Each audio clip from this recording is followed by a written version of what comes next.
On dit que la véritable valeur d'un homme ne se mesure pas à ce qu'il possède, mais à ce dont il se souvient lorsque le monde l'a oublié.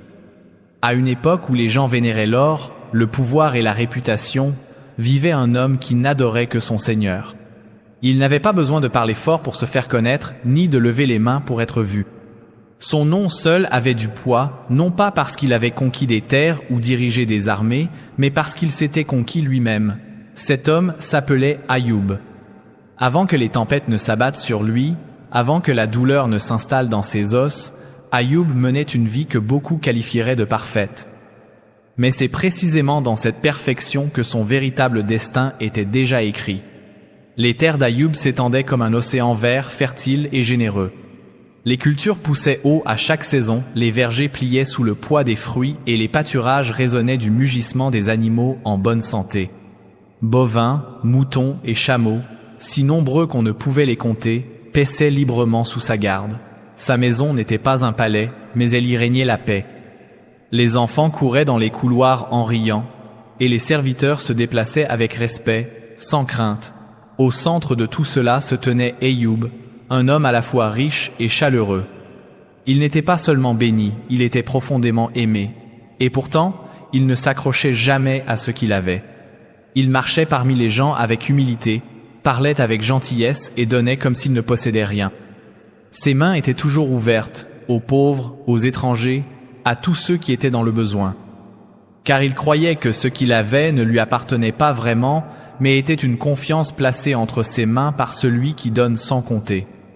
Chaque aube le trouvait en prière. Chaque crépuscule se terminait par des mots de gratitude. Alors que d'autres mesuraient leur valeur à la taille de leurs biens, Ayoub liait son âme au souvenir d'Allah. Et ce n'était pas une démonstration de piété, c'était le rythme tranquille de sa vie. Il avait goûté à la douceur de la foi dans les moments faciles, et cette saveur ne quittait jamais son palais. Quand les autres riaient dans les réunions, Ayoub donnait des conseils avec douceur, rappelant au cœur ce qui dure au-delà de ce monde, non par autosatisfaction, mais par miséricorde. Car il avait vu à quelle vitesse les bénédictions peuvent devenir des distractions si le cœur en oublie la source. Sa femme était sa partenaire non seulement dans la vie, mais aussi dans le culte. Elle s'appelait Rahma et sa présence dans sa maison était à l'image de son nom, Miséricorde. Ensemble, ils ont élevé leurs enfants avec amour et conseil. Leur maison était un lieu où le souvenir était présent dans chaque recoin. La gratitude n'était pas réservée aux occasions spéciales, elle faisait partie du langage quotidien. Même dans l'abondance, ils vivaient avec une simplicité qui reflétait leur admiration pour le donateur. Et c'était Ayoub qui rappelait souvent à ses enfants que les bénédictions n'étaient pas des preuves de faveur, ni des promesses. Elles étaient des épreuves. Le genre d'épreuve qui murmure à l'âme « Aimerais-tu toujours Allah si cela t'était enlevé ?» Ainsi, même dans les jours faciles, Ayoub vivait comme un homme qui se prépare à l'adversité, non pas avec crainte, mais avec certitude. Il comprenait que ce monde n'était pas fait pour durer, que la richesse va et vient, que la santé s'estompe, que les gens changent, mais ce qui importait, c'était le cœur. Était-il ancré dans ce qui dure? Où flottait-il au gré des marées de la fortune?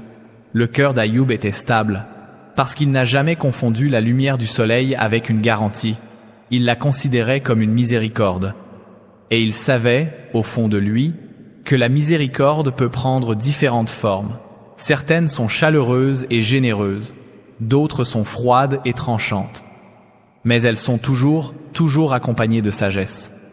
Les gens autour de lui admiraient sa richesse. Mais ce qu'ils admiraient vraiment, même si peu pouvaient le nommer, c'était la paix qui émanait de lui. Une paix qui ne vient pas de ce que l'on possède, mais de celui sur qui l'on s'appuie. Il donnait aux autres sans hésiter. Non pas parce qu'il n'attachait pas de valeur à ses biens, mais parce qu'il ne les laissait jamais le posséder. Il comprenait qu'un jour, tout ce qu'il aimait pourrait lui être enlevé. Il s'entraînait donc à lâcher prise avant que ce moment n'arrive. Ce n'était pas du pessimisme.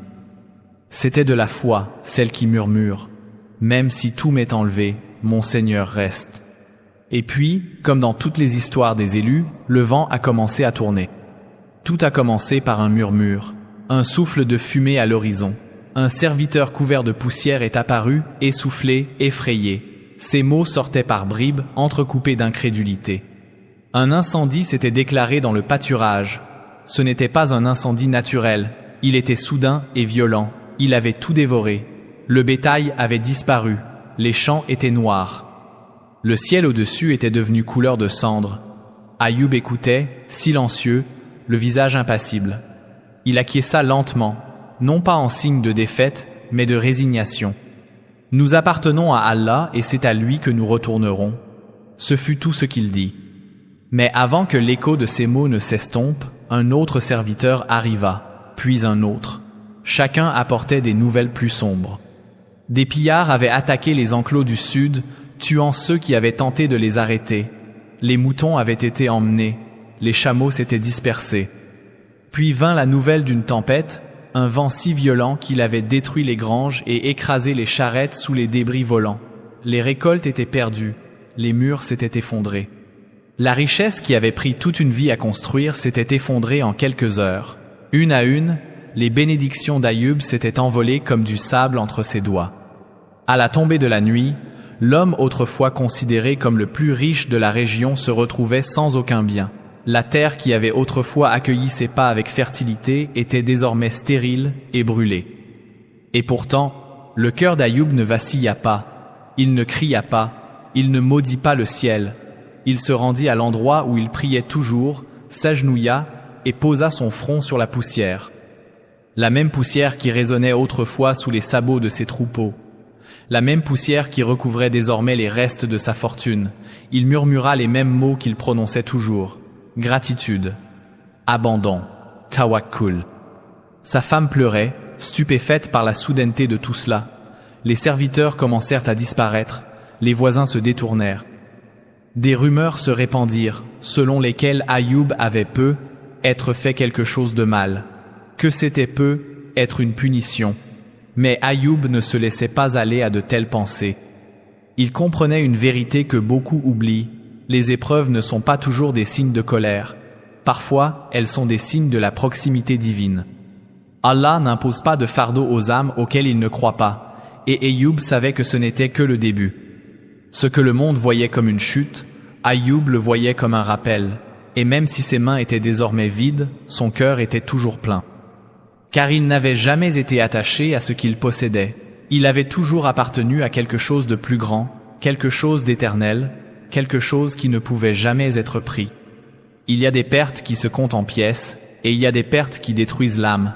Ayoub avait supporté la perte de sa fortune avec une dignité qui stupéfiait son entourage. Lui qui possédait autrefois des vallées entières de bétail, des réserves infinies de céréales, des vergers qui fleurissaient sans faille, marchait désormais dans le silence. Sa maison était devenue silencieuse, non seulement en termes de bruit, mais aussi en termes de présence. Les amis qui s'attardaient autrefois pendant des heures en sa compagnie passaient désormais devant sa porte sans même lui jeter un regard. Mais Ayoub restait imperturbable.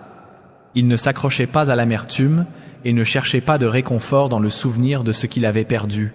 Au contraire, il se recentrait sur lui-même. Il ne priait pas pour que tout lui soit rendu, mais pour rester inébranlable. Il rappelait à sa femme et à lui-même que ce qu'Allah avait pris ne leur avait jamais vraiment appartenu. Mais même ceux qui ont les racines les plus solides peuvent être ébranlés lorsque le sol se dérobe sous leurs pieds. La journée avait commencé comme toutes les autres dans leur nouvelle réalité, simple, dépouillée, mais soutenue par la foi. Les enfants d'Ayoub s'étaient rassemblés chez l'aîné.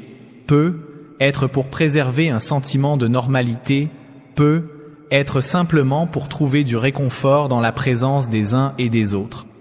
Des fils et des filles, pleins de vie, élevés par des mains qui leur avaient appris la miséricorde, la générosité et le souvenir.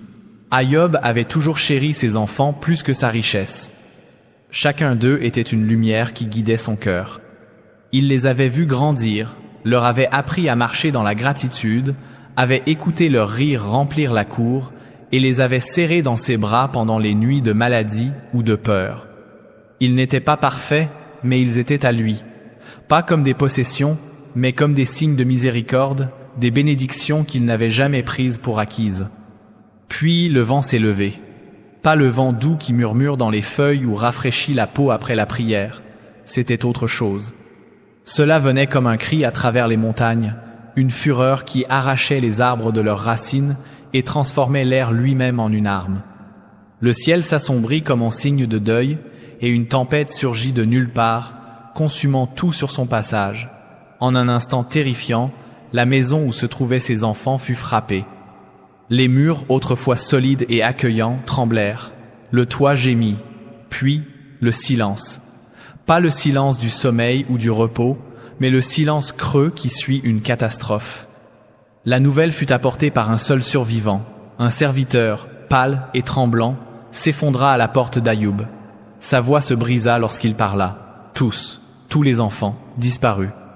En un instant, il n'existe aucun mot, dans aucune langue, pour décrire le bruit que fait le cœur d'un père lorsqu'il se brise. Aucun terme ne peut contenir une telle douleur. Ayoub ne cria pas. Il ne déchira pas ses vêtements et ne réclama pas de réponse au ciel. Il resta assis, immobile, lourd, comme si le poids du moment l'avait enraciné à la terre. Les noms de ses enfants résonnaient dans son esprit, chacun étant un souvenir, chacun étant un chapitre désormais clos, mais alors que ses lèvres tremblaient, il ne prononça pas de malédiction. Il murmura une prière qui resterait dans les mémoires non pas pour son éloquence, mais pour son abandon. En vérité, l'adversité m'a touché, et tu es le plus miséricordieux de ceux qui font miséricorde. Il choisit ce nom, pas celui qui punit, pas celui qui juge, mais Ar-Rahman, Ar-Rahim. Même dans l'agonie, Ayoub se tourna vers la miséricorde. Il pleura. Bien sûr qu'il pleura. C'était un prophète, pas une statue. Mais ses larmes n'effacèrent pas sa confiance. Il ne demanda pas à comprendre. Il demanda seulement à être soutenu par celui qui connaissait déjà la profondeur de sa douleur. Sa femme, Rahma, pleurait à ses côtés. Ses yeux étaient fatigués, sa voix assombrie par le chagrin. Elle voyait son mari brisé, mais pas anéanti. Elle le voyait plié, mais pas tombé. Et dans cela, elle trouvait quelque chose à quoi s'accrocher. Les jours qui suivirent furent longs et vides. Les rires qui remplissaient autrefois leur maison avaient disparu. Le silence n'était plus paisible.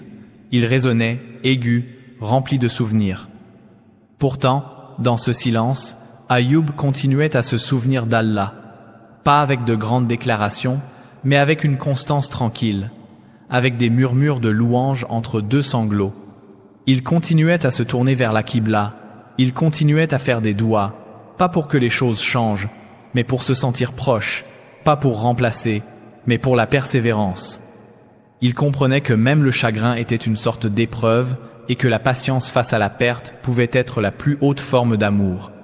Mais les épreuves n'étaient pas encore terminées. Vu de l'extérieur, Ayoub avait déjà l'air d'un homme dépouillé. Sa richesse avait disparu, ses enfants étaient enterrés. Son nom, autrefois prononcé avec admiration, était désormais associé à la pitié ou à la suspicion. Les gens se demandaient quel péché caché il avait bien pu commettre pour être frappé si durement. Il ne comprenait pas comment le malheur pouvait frapper à la porte des justes. Mais Ayoub savait mieux que quiconque. Il savait que les épreuves ne sont pas toujours une punition. Parfois, elles sont une chance de se rapprocher, de se purifier, de devenir digne des louanges de celui qui compte le plus. Puis son corps a commencé à le trahir. Ce qui n'était au départ que de petites douleurs s'est transformé en quelque chose d'autre. Ses articulations se sont raidies, ses muscles se sont affaiblis. Des plaies apparurent sur sa peau. La douleur ne se manifestait pas par crise, mais par vagues qui ne s'atténuaient jamais.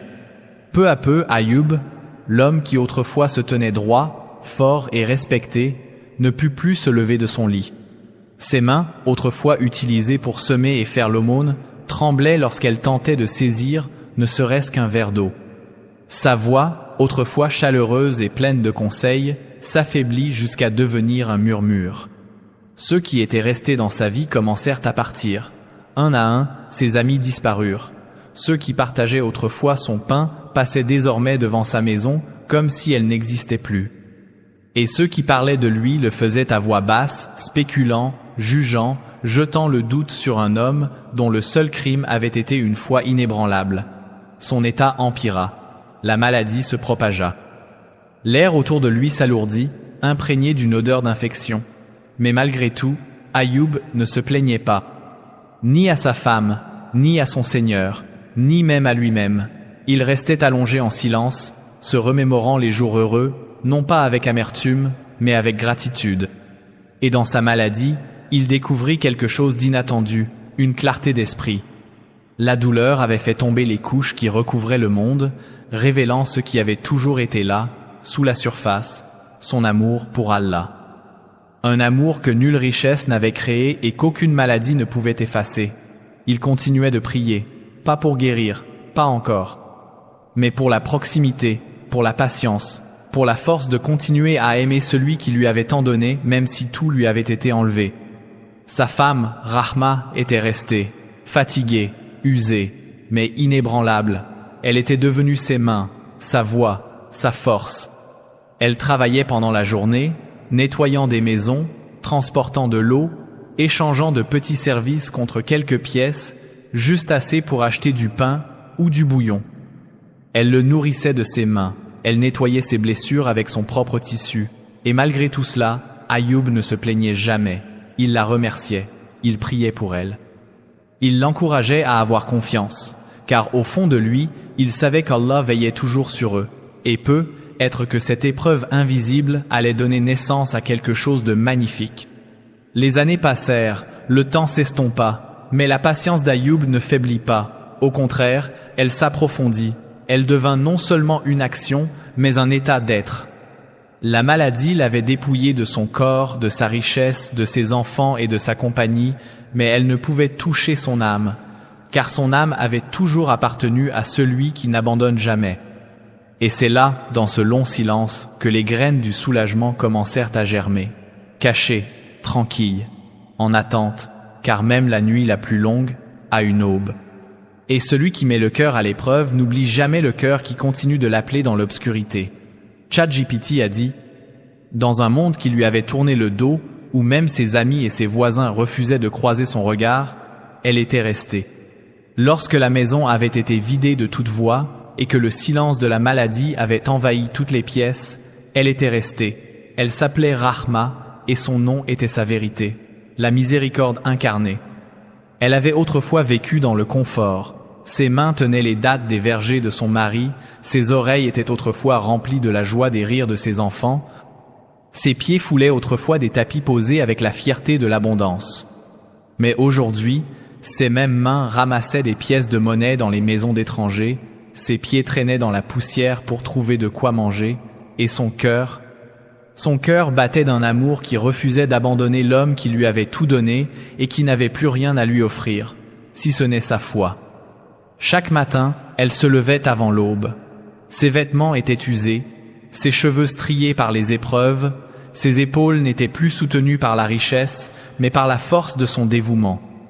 Elle marchait dans les rues où les gens détournaient le regard, où ses pas étaient suivis de murmures, où le nom de son mari était prononcé avec pitié ou mépris. Pourtant, elle continuait d'avancer. Elle travaillait où elle pouvait, elle récurait les sols, transportait de l'eau, cueillait des herbes, supportait l'humiliation du rejet. Et pourtant, tout ce qu'elle gagnait, elle le rapportait à la maison. Du pain, du bouillon, de l'eau. Elle offrait toujours la plus grande part à Ayoub, prétendant qu'elle avait déjà mangé. Son dévouement ne venait pas du devoir, mais d'une loyauté profonde et inébranlable. À la maison, elle nettoyait ses blessures avec douceur, lui murmurant des mots réconfortants même lorsque ses propres forces l'abandonnaient. Elle essuyait son front lorsque la fièvre le prenait. Elle le soulevait lorsque son corps le trahissait. Elle priait à ses côtés lorsque le monde devenait trop silencieux. Et pendant tout ce temps, Ayoub, dans son état de faiblesse, la remerciait, l'honorait, priait pour elle. Il ne laissait pas sa souffrance devenir une excuse pour négliger sa gratitude. Il ne laissait pas sa douleur devenir un poison. Mais même les cœurs les plus forts finissent par se briser sous le poids d'épreuves prolongées, et le cœur de Rahma, mis à rude épreuve par des années de chagrin, d'épuisement et de solitude, commença à se fissurer. Un soir, alors que le soleil se couchait derrière les collines et que l'air s'alourdissait de fatigue, elle rentra chez elle après une autre longue journée de travail. Ses mains tremblaient d'épuisement, ses lèvres étaient sèches, son esprit était sombre. Elle s'assit à côté d'Ayoub, les larmes aux yeux, et lui demanda enfin ce qui la hantait depuis des années. « Pourquoi ne priait-il pas pour être soulagé? N'avait-il pas assez souffert? Était-ce honteux de demander que la douleur cesse? Allah n'avait-il pas promis d'entendre les cris des cœurs brisés? Ayoub tourna la tête vers elle, les yeux voilés mais remplis de sérénité, et d'une voix faible, il répondit non pas avec reproche, mais avec sagesse. Il lui rappela les années qu'ils avaient vécues dans l'aisance, la santé, la richesse et la joie. Allah ne leur avait-il pas accordé des décennies de bénédiction? N'était-il pas juste qu'en retour, ils affrontent cette épreuve pendant un certain temps sans se plaindre? Il lui dit que s'il avait joui du bonheur pendant 70 ans, pourquoi devrait-il désespérer pendant 7 ans de difficultés? Sa voix était calme, mais ses paroles la touchèrent profondément. Non pas parce qu'elles étaient dures, mais parce qu'elles venaient d'une âme encore ancrée dans le souvenir. Mais le désespoir peut parfois nous faire vaciller, même lorsque notre cœur est loyal. Dans un moment de rébellion silencieuse, Rahma fit un pas qu'Ayoub n'aurait pas approuvé. Les récits diffèrent dans les détails, mais c'était un acte destiné à alléger leur fardeau. Être en cherchant de l'aide d'une manière qui mettait à l'épreuve leur relation de confiance. Quand Ayoub l'apprit, il fut affligé. Non pas parce qu'elle lui avait fait du tort, mais parce que l'épreuve était spirituelle et qu'elle avait failli trébucher. C'est ainsi qu'avec le poids de la responsabilité d'un prophète, il fit le vœu que lorsqu'il aurait retrouvé ses forces, il la frapperait de 100 coups de fouet, non par colère, non par cruauté, mais pour préserver une promesse et le caractère sacré de sa confiance en la loi d'Allah. Pourtant, au fond de son cœur, il espérait trouver une issue, un moyen d'honorer son vœu sans jamais faire de mal à celle qui ne l'avait jamais quitté. Et Allah, dans son infinie miséricorde, préparait déjà cette issue. Puis, un jour, sans crier gare, Ayoub leva enfin les mains. Il ne pleura pas bruyamment, il ne cria pas pour protester. Sa voix était douce, mais ses mots avaient le poids du ciel. En vérité, l'adversité m'a touché, et tu es le plus miséricordieux de ceux qui font preuve de miséricorde. C'était tout. Pas de liste de plaintes, pas d'exigence, aucune condition. Juste un murmure, mi-souffle, mi-espoir, envoyé vers le ciel avec la confiance totale d'un homme qui avait enduré toutes sortes de souffrances et qui avait encore choisi d'aimer. Et à ce moment-là, le ciel répondit, instantanément, sans délai. Le Coran ne donne pas plus de détails. Il dit simplement, alors nous lui avons répondu, pas de suspense, pas de fioriture. Juste la certitude divine, car lorsqu'une âme comme celle d'Ayoub invoque son Seigneur avec sincérité, la réponse ne se fait pas attendre. On lui dit de frapper le sol avec son pied, c'est tout. Pas de potion, pas de visite angélique, pas de tonnerre venant du ciel. Juste un pied appuyé sur la terre par un homme qui n'avait pas marché depuis des années. Et lorsque son talon toucha le sol, de l'eau jaillit, pure, fraîche, claire. Une fontaine de miséricorde, cachée tout ce temps sous la poussière de l'épreuve. On lui dit de boire, de se laver, et lorsqu'il obéit, quelque chose de miraculeux se produisit. Les plaies disparurent, la douleur s'évanouit, ses forces lui revinrent, sa peau, autrefois marquée par la maladie, rayonnait désormais de vitalité. Son corps, autrefois immobile, se tenait désormais droit, renouvelé, comme si les années de souffrance n'avaient jamais existé.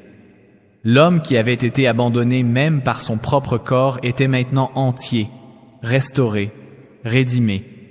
Lorsque Rahma revint ce soir-là, portant son habituel fardeau de nourriture et de fatigue, elle ouvrit la porte s'attendant à voir le même spectacle qu'elle connaissait depuis des années.